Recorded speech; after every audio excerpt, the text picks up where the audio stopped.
Sweet corn మెంతికూర curry ఇలా try చేయండి.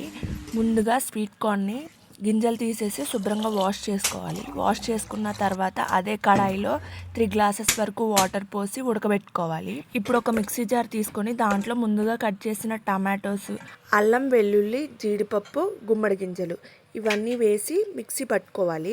బాగా ఫైన్ పేస్ట్ అయిపోవాలి. మనకి మెయిన్ ప్రాసెస్లో ఇవి ముఖ్యం అన్నమాట. గుమ్మడి గింజలు, జీడిపప్పు ఇలా పేస్ట్ అయిన తర్వాత పక్కకు తీసి పెట్టుకోవాలి. ఈలోపు స్వీట్ కార్న్ ఉడికిపోద్ది. ముందుగానే మెంతికూరని ఇలా వాష్ చేసి ఉంచుకోవాలి. తర్వాత ఒక కడాయి తీసి దాంట్లో కొంచెం ఆయిల్ పోసి ఇలా మెంతికూరని వేయించుకొని పక్కకు తీసి పెట్టుకోవాలి.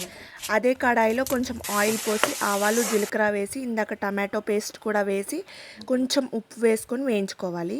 ఇప్పుడు మరో కడాయి తీసి కొంచెం ఆయిల్ పోసి ఆనియన్స్, మిర్చి లైట్గా వేయించుకోవాలి.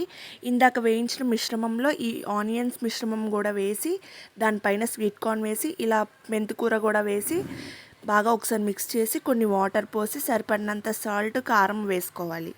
ఇప్పుడు ఒక 10 మినిట్స్ ఉంచిన తర్వాత ఈ కర్రీ అయితే రెడీ అయిపోద్ది. స్వీట్ కార్న్ మెంతికూర కర్రీ ఇలా ట్రై చేసుకోండి, చాలా టేస్టీగా ఉంటుంది. మొత్తం టోటల్ ప్రాసెస్కి ఒక 20 మినిట్స్ పట్టిద్ది. అంతే వీడియో గైస్. వీడియో నచ్చితే లైక్ చేయండి, షేర్ చేయండి, సబ్స్క్రైబ్.